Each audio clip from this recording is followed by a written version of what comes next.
It's a pleasure to once again welcome Dean Howarth and to welcome Rachel O'Connell to be with us tonight. This is the third year that Dean and his colleagues have given us a glimpse, treated us to a glimpse of the personalities and the conceptual struggles that finally led to our present understanding of how the world works.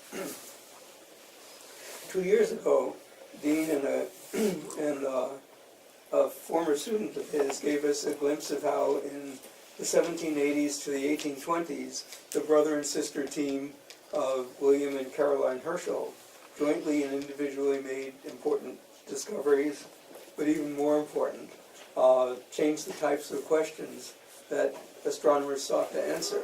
And that changed astronomy into the subject that it is now. We asked the follow-ons of the questions he asked. Last year, Dean and a fellow physics teacher showed us the questions that Johannes Kepler and Tycho Brahe wrestled with in the late 1500s and 1600s.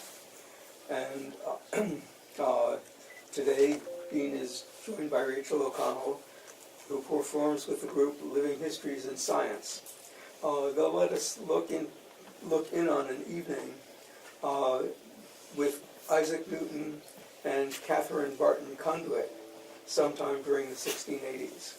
Catherine was the daughter of Newton's half-sister Hannah, and as Dean has put it, Catherine was a charming and cosmopolitan young lady who helped the socially less deft Newton to navigate the London social scene. Catherine also became the lady of Newton's house in London. Dean and Rachel. Thank you very much, ladies and gentlemen. It's a great pleasure to be here. By means, we do not know exactly what has transpired, because in such strange circumstances, but we will not let that interfere with the proceedings of the evening. It's my understanding that this is a Congress of Astronomers, so it is a pleasure to be amidst people of suitable knowledge to hear my discourses. Sometimes I find myself that people who do not quite understand what's going on. And I would imagine that since you are familiar with the ways of the celestial mechanics, that we can just proceed with what I believe was supposed to be a lecture on the Principia. So, since you understand such things, I will read from Book 2 of the Principia, Book 3 of the Principia, Scholium number 5, the systems of the world. There is, therefore, a power of gravity tending to all planets, for doubtless Venus, Mercury, and the rest are bodies of the same sort, therefore gravitating toward their own satellites. Uncle Isaac, I am reluctant to interject, but perhaps our hosts were hoping to hear a more general discourse on your achievements. Yes, let's see what we can find. A table of latitudes, no, not really. Let's see. I'll have the introduction of Book 2. In the preceding books, I've laid down the principles of philosophy. With all due respect, Uncle, I perhaps was not clear with my request. We would like to learn about you, and not just your discoveries. I see. I have been somewhat ambushed then. To something not something that I am particularly accustomed to. Well, then if you decline, I shall. This man, my esteemed uncle, whose strength of mind was almost divine, explored the courses of planets, the paths of comets, the tides of the sea, and what no other scholar has previously imagined, the properties of the colors thus produced by light. He was diligent, sagacious, and faithful in his expositions of nature. Mortals rejoice that there has existed such and so great an ornament of the human race. Your flattering words, dear niece, do me great honor, despite the rather tinge of hyperbole they contain. But as for myself, I will say that if I have seen further than others, it was by standing on the shoulders of giants. Be that as it may, I have on occasion heard the curious say, "What sort of man is he? Does he eat and sleep like other mortals?" As to such particulars, shall we see, let's see, more about myself. But I was born on Christmas Day, 1642, in Woolsthorpe, in Lincolnshire, in England, in the Midlands, on our ancestral farm. I never knew my father, he having died some months before I was born, and I would not say that my early days were particularly happy ones, there being a great amount of familial upheaval on several occasions. My youth was one of, I would say, rather tormenting circumstances. It obviously deprived me of my father, and deprived me of my mother through the marriage of an unloving stepfather named Barnabas Smith. I was sent to live with my grandmother. Now, however, take such distractions from my mind. I busied myself with a multitude of interests, excluding farming, for which I had rather little aptitude. My closest companions were, of course, my books. My philosophical musings and enterprises were incomprehensible to my peers, my neighbors, even my mother. Nonetheless, I pursued my calling, and as I have always said, ad aspera per astra. I thirsted for wisdom the way a sponge thirsts for water. I enjoyed schooling, if not my schoolmates. I was often picked upon by the older, larger boys, but in one particular occasion, having enough of that, I did thrash the bully with a rather satisfying zeal. And furthermore, I decided upon thrashing him physically, that I would thrash him in his studies as well, and outscoring him on every examination for the rest of the term. I dare say that my temper would stay with me through adulthood. "Uncle, I have never seen evidence of such a temper. I have seen in you nothing but felicity, kindness, and avuncular ardour." Alas, Catherine, you have never assailed my primacy of invention, besmirched my work as a natural philosopher, like some who I have turned against, like that German and his minion with his insisting that he has invented fluxions on his own, or that wretched hunchback Robert Hooke. Indeed, Uncle, indeed. But what of the felicity I mentioned? Did you not say claim the necessity of making a point without making an enemy? True. You certainly have some more fond recollections of your past. I apologize for the angry digression, but how shall you? I did, however, find a more happy days once upon my matriculation in Cambridge. There I would spend the majority of my life. It was a welcome relief from the path that my mother had predicted for me, the life of a gentleman farmer. That would have been most unfulfilling. I do remember when I was a boy and I had the chores that one boy has when he lives upon a farm, tending to the hogs and the like. My family was fined on several occasions because the hogs, having broken down the fences and going to eat the vegetables in other gardens while I was busying myself reading books on Euclid. But luckily, reason prevailed, and everyone realized that I was rather wasting my time on the farm. Rather. Yeah, indeed. And I was allowed to move to university.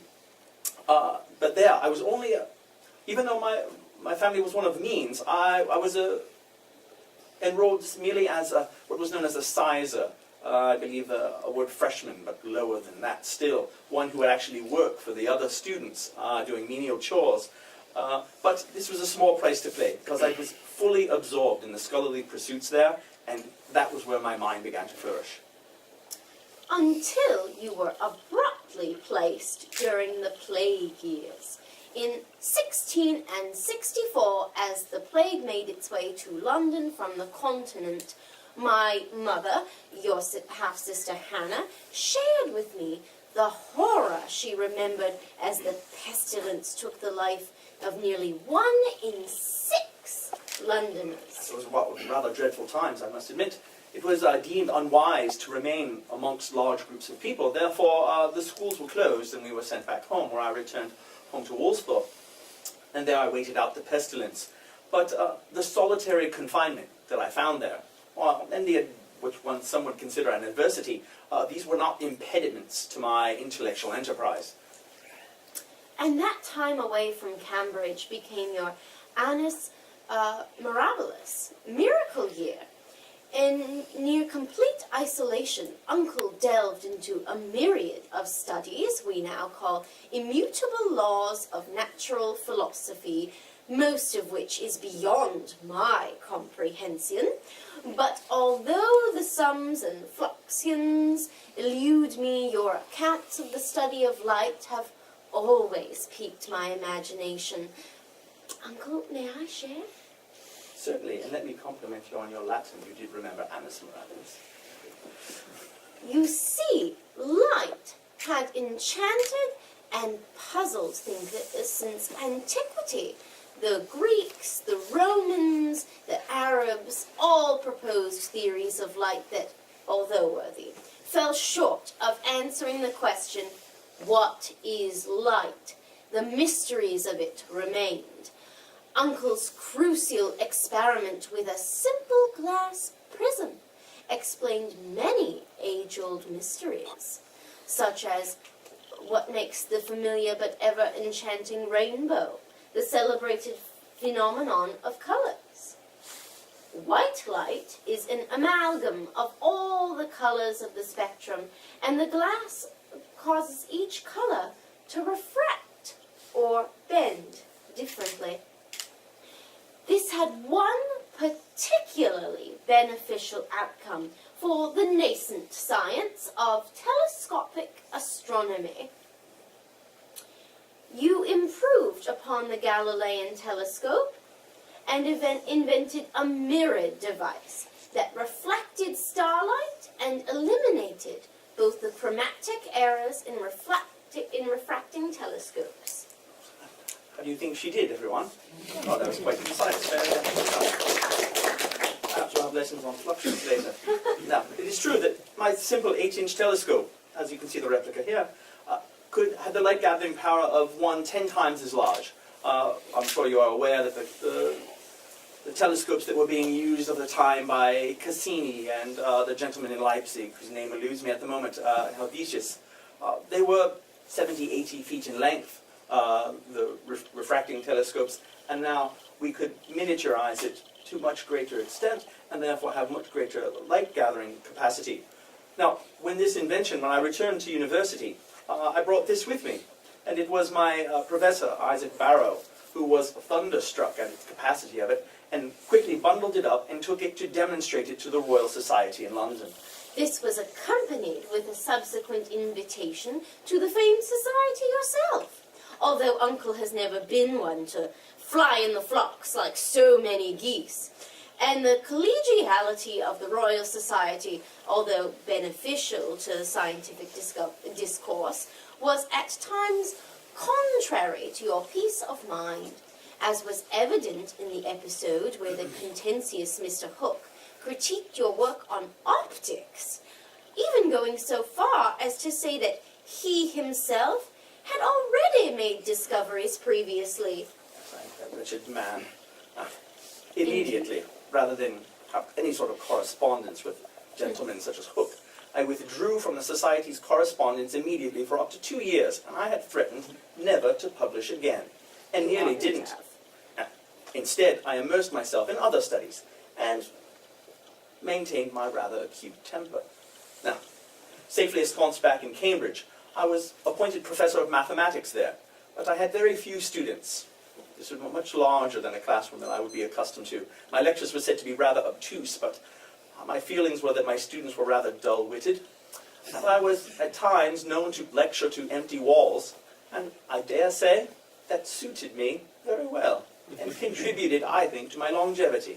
Uncle, I find that hard to believe. My word, the lessons I received with you as my tutor were always most enjoyable. What transpired to pry you from your safe haven at Cambridge? Well, of interest to these astronomers, it would have been the great comets of 1680 and 1682. Now, I'm sure I will be repeating myself, but for those of you who are unaware of cometes, the comet, the haired star of ancient times, comets had been studied since antiquity, yes? Most interesting topic. and for many years one that is seen as portents of doom. But they have been studied as long as light itself, and to reference perhaps Democritus rather insightfully in the time of the ancients, actually held that comets were celestial bodies, not unlike the planets, not these superstitious portents that primitive cultures believed. Aristotle, differently, and just nearly as ancient, presumed that comets were more a curious effect of the Earth's atmosphere, born of meteorology. And he was one to presume. Yes, he was rather good. Not very good at experimentations, but he thought that perhaps volcanoes belched forth gases into the atmosphere, and the sun's heat ignited them, and that's what comets were. Democritus, of course, thought otherwise, as do, I'm sure, everyone in this room, meteorologists accepted. It is both curious and dismaying that intellectual discourse deteriorated since antiquity, throughout the Dark Ages and up until this day. In some quarters, superstition took hold and steered belief that comets were spiritist entities, delivering retribution and doom and terror upon the sinful. How ridiculous. Indeed. Well, perhaps another ancient Greek, credit to them, Seneca once said, and perhaps he was a fine harbinger of things to come, that perhaps many discoveries are reserved for ages still to come. They are unknown of the people of a particular age, but perhaps this age is upon us now with the aid of philosophers of a more scientifical bent, such as Brahe and Galileo and Kepler. Kepler, the wandering mathematician. Would you not agree, Uncle, that noteworthy man shared some of the same traits and experiences as you? He saw the mind and intent of the Creator in mathematics. He pursued his quest for truth with singular intensity and also experienced many tribulations such as disputations with his fellow philosophers and scientists. Indeed, not to mention the fact that we both were raised without fathers. His was a mercenary who died in war. We both had troublesome mothers. His was more perhaps troublesome than my mother. His mother was accused of being a witch, and he had to spend several years trying to have her acquitted of charges of the black arts. We both lived in times of political strife. We also had to endure the ignorance of prattlers and blockheads who clearly did not understand our genius. I recall the tales of his hardships, a man oft plagued by despondency. I am ever saddened when I heard his epitaph. I once measured the skies, now I measure the shadows of earth. Although my mind was skybound, the shadow of my body lies here. Remember, my dear, ad aspera per astra. Yes, yes, through hardship to the stars. Now, unlocking the mysteries of the universe, the Mysterium Cosmographicum, is a reward worthy of any hardship. And had not Kepler divined the laws of harmonies, areas, ellipses, I would not have grist for my mill. I mentioned that I stood on the shoulders of giants. And as I stood on the work of Kepler and Galileo, they stood on the work of Copernicus. And Copernicus stood on the shoulders of Aristarchus before him, and Eudoxus, and the like. And I dare say, this is a great continuum of discovery. And there are those who will stand upon the foundations I have laid someday. And as a testament to this, was the well-connected gentleman philosopher Edmund Halley. He's depicted over here. The man who studied, you will find familiar, comets.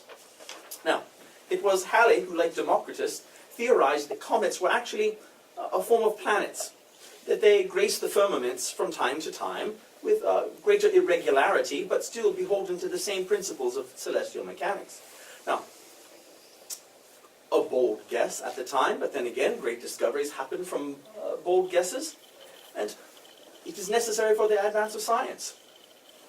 Halley was an accomplished scholar, was it not enough to simply study the historical chronicles of past centuries and see if there were recorded visitations that had a pattern of regularity?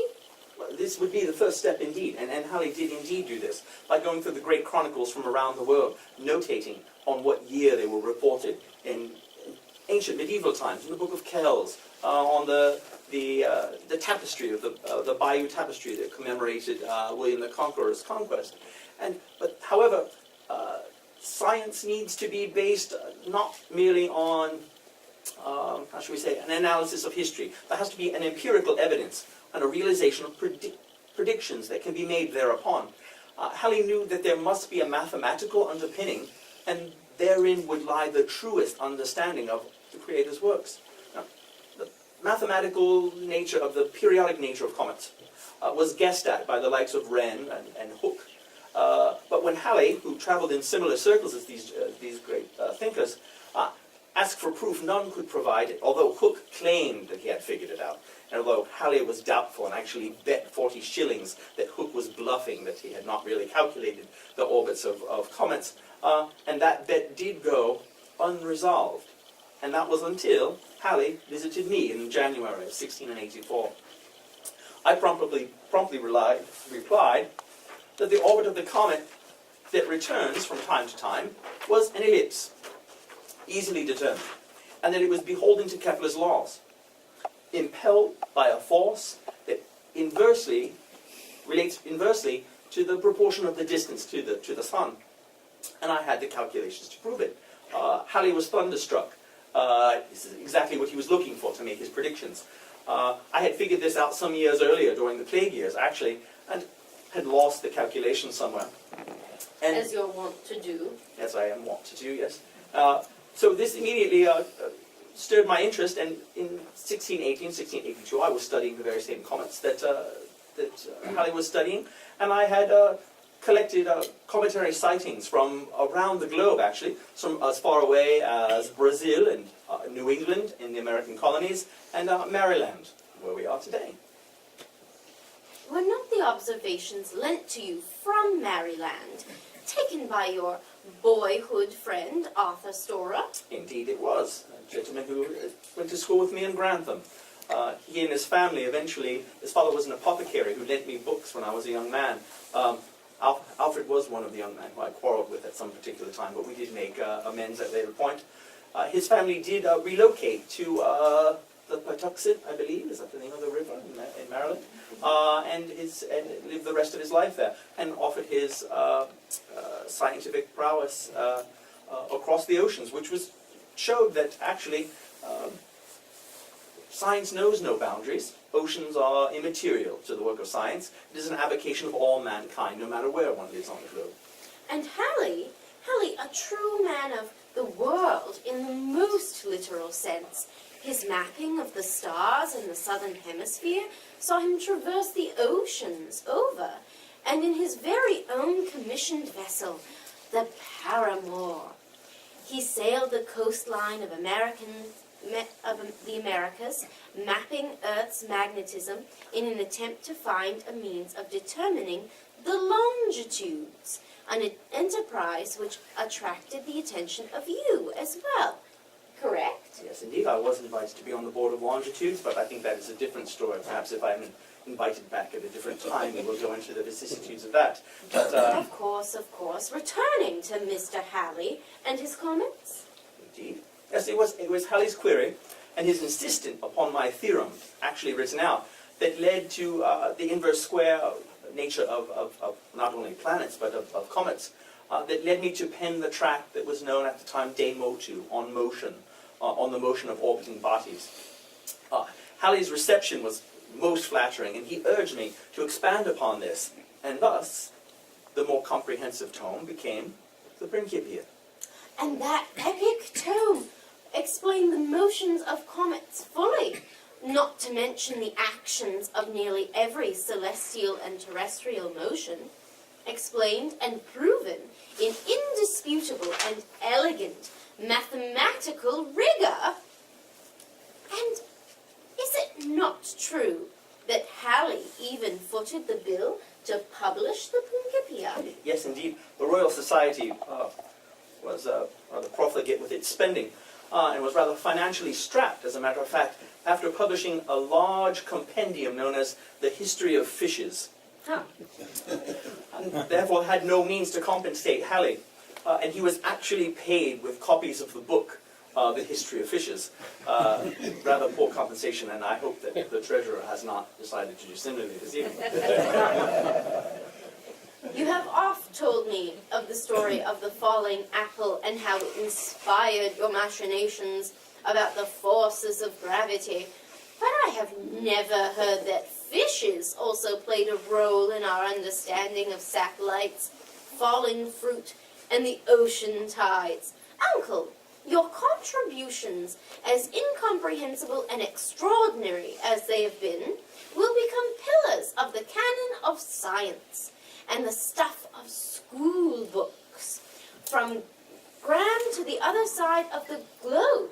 And should we break the bonds of earthly gravity and someday live on the moon, or perhaps Mars, Sir Isaac Newton's axioms will navigate us there the way great explorers navigated the oceans.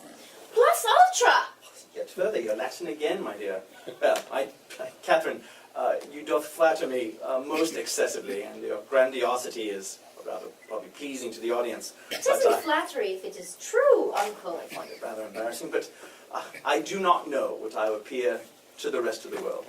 But to myself, I have seemed to be only like a boy playing on the seashore, diverting myself in, now and then, a prettier shell or a shinier pebble, while the great ocean of truth lie undiscovered before me. Now, these notions, I believe a great deal about me now, and the inquiries that we have raised here this evening appear to me to be something that you could look up on a biography in a library and find out details about my life, but I do not have that luxury. The arrow of time seems to progress in only one direction, and a great deal of things seem to have transpired since the last time I took up a telescope. So I have no idea as to what has come to pass, and I think that discourse would be immeasurably more interesting than the recitation of my biography.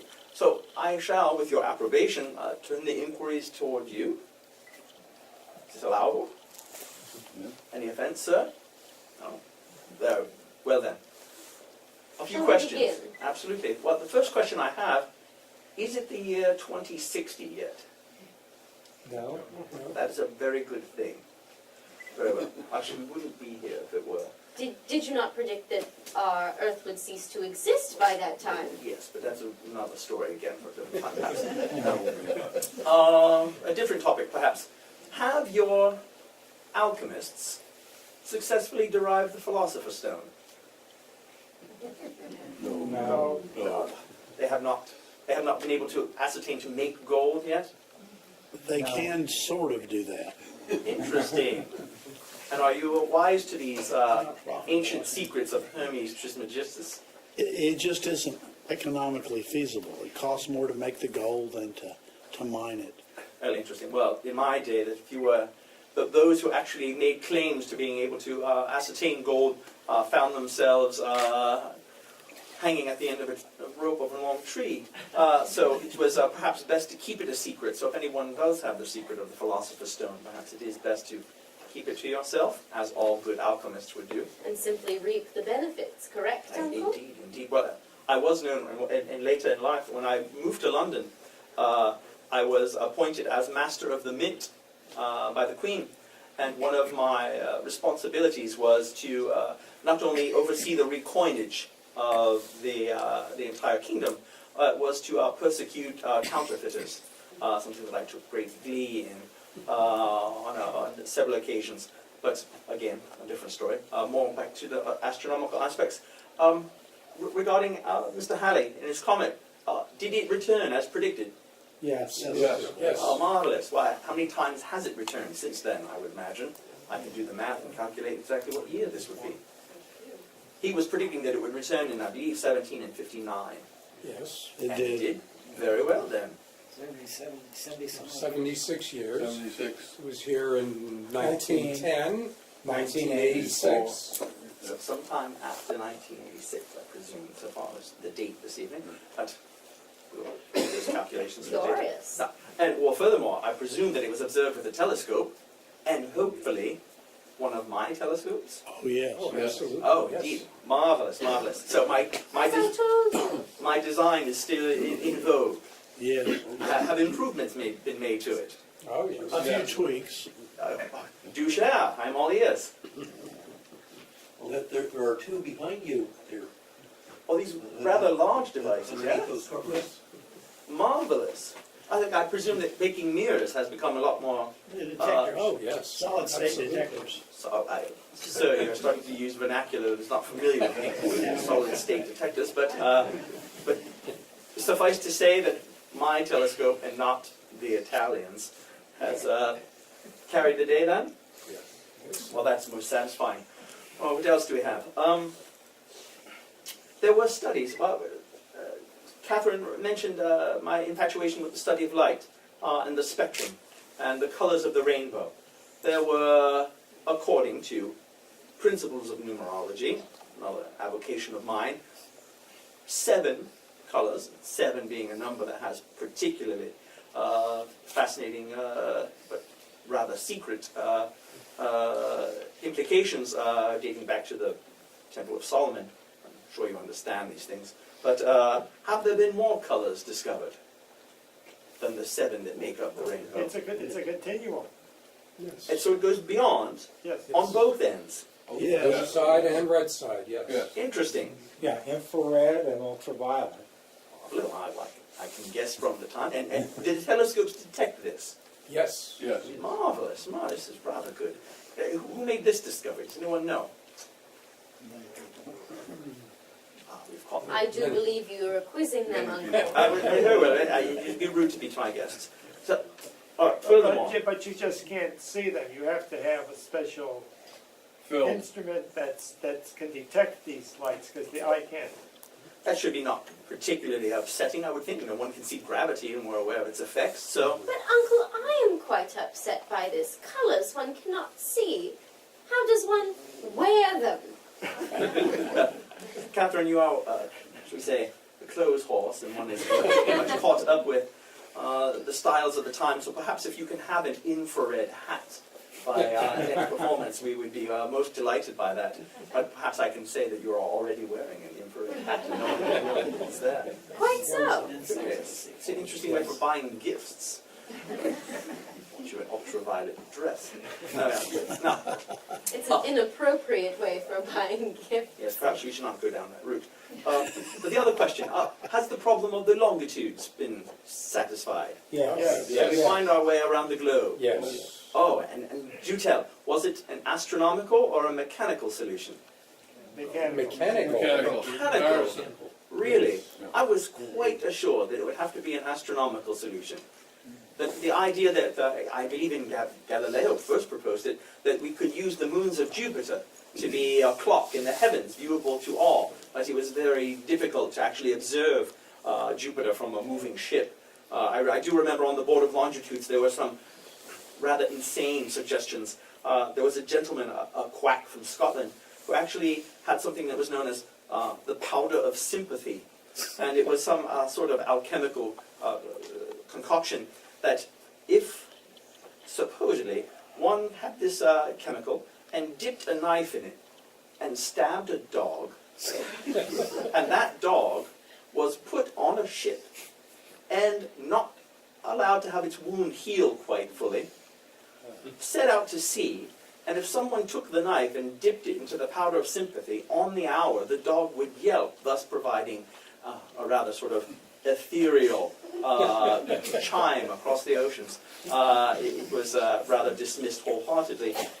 But there was the thought that they could put boats in the middle of the ocean and shoot fireworks every several hundred miles, and they realized the vast expense of putting gentlemen or sailors on these boats would be impossible. But it was then presumably it was a Ropes used as well. oh indeed. But were there not something along the lines of are you in distress, sir?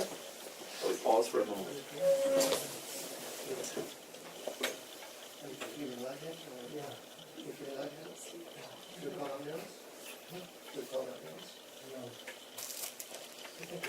If you need sugar, I've got a Coca-Cola. With real sugar. Some water. Well, it's good that you've regathered yourself again. Well, we will I soon... have fainted on a number of occasions. Yes, Catherine is known for this. But, so it was a mechanical solution, was it? Do tell me. It was an Englishman. Yes. Very well, thank you very much. That's what I wanted to hear.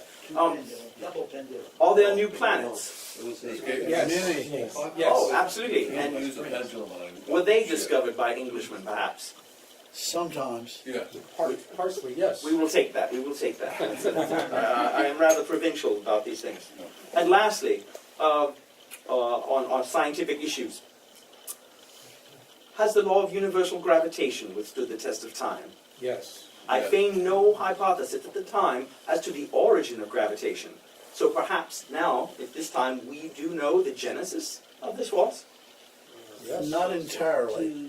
It's still a big mystery. And there is something called the general relativity, which is a theory of gravity, which in a small way has superseded your work, but includes it in all the answers where you would correct expanded. And who was the purveyor of this general theory of relativity? Albert Einstein, a German, A German. but not only a German, a Jewish German. Well, we can accept that, but it was the fact that he's a countryman of Leibniz. Yes. Something that they were not friends. No, they definitely were not Very friends. good, very good. As long as Leibniz is not involved, we can proceed with this. But apparently my calculations are still taught in schools. All the time. Very well then, very As well. I told you, they would be, Uncle. They don't call it inflection, so. What indeed do we call it? Calculus. Calculus. I like the term calculus. Is that is sufficient? But nonetheless, before we go into a mathematics lesson, which I'm not prepared for at the evening, and people fainting everywhere. But one last question for you before we end this evening. In this modern time in which you live, does reason carry the day?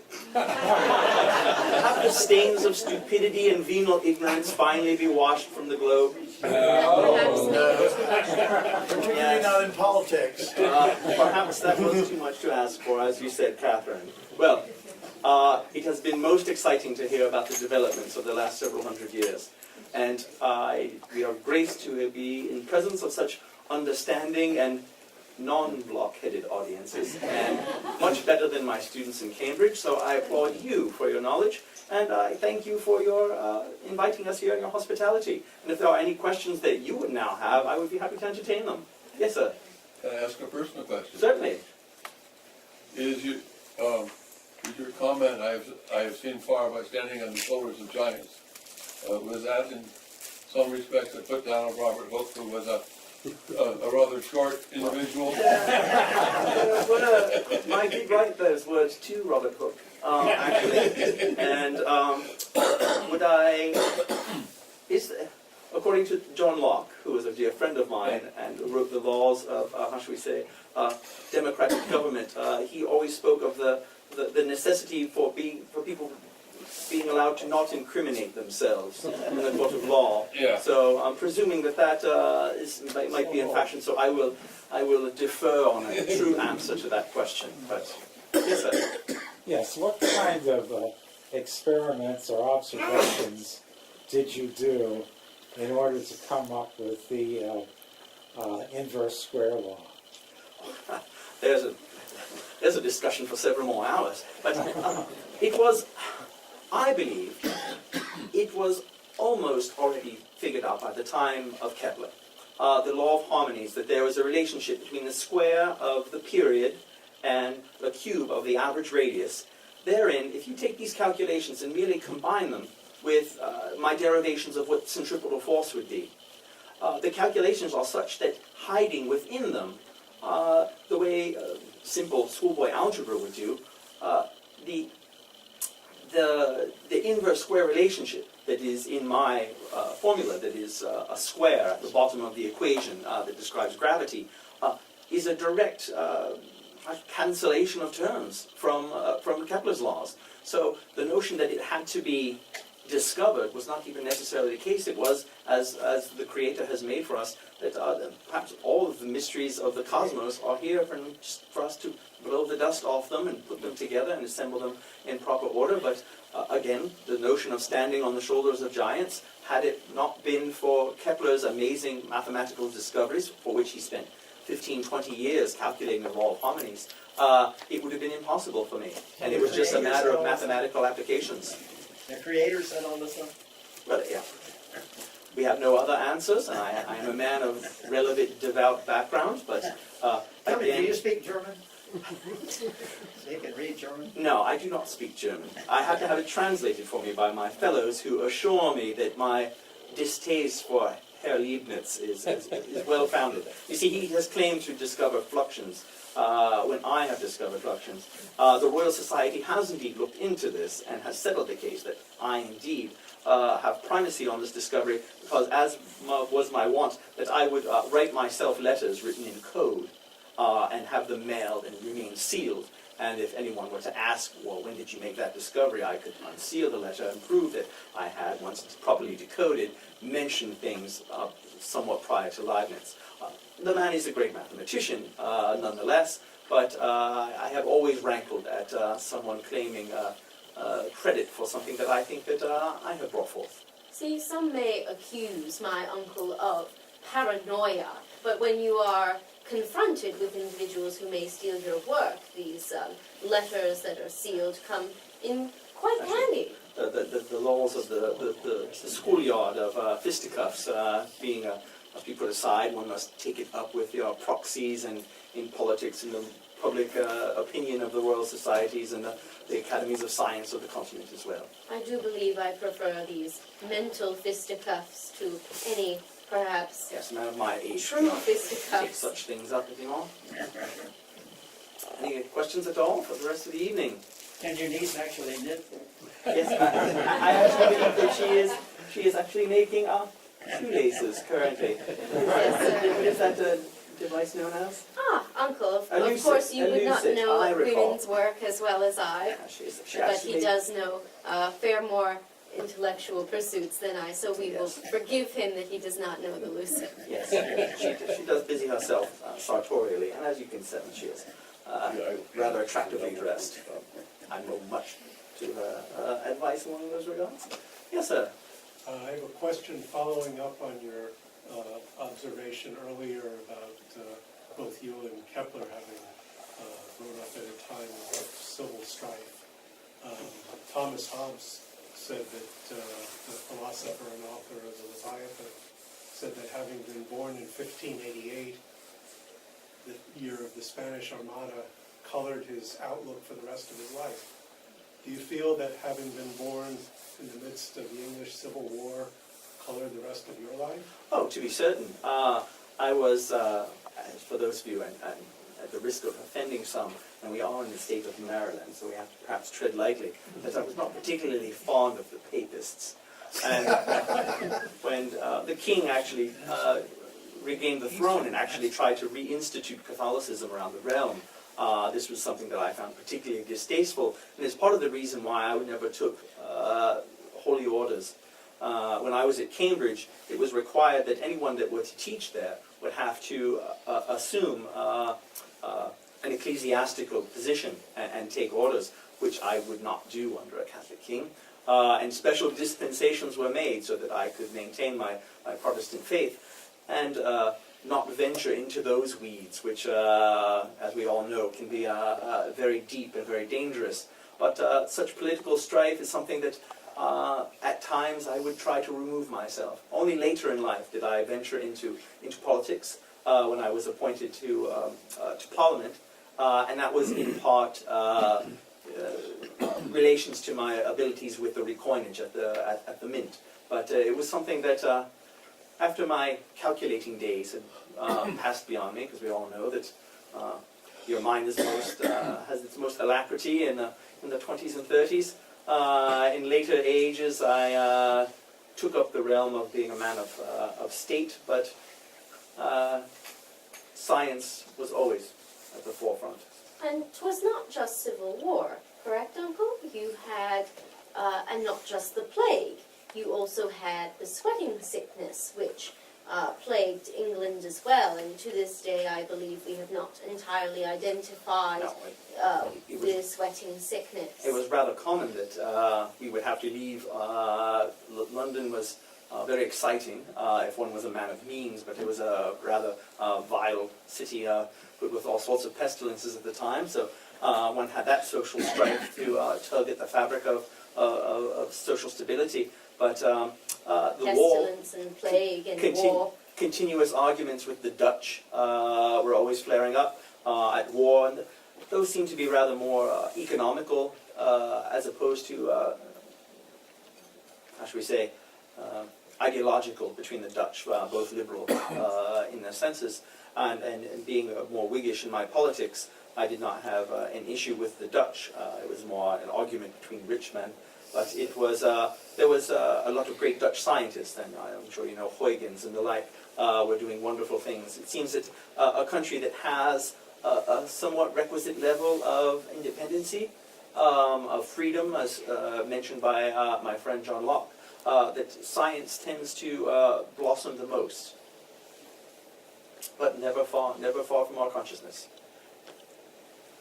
Well, it's, Are we at a close? yes. Thanks for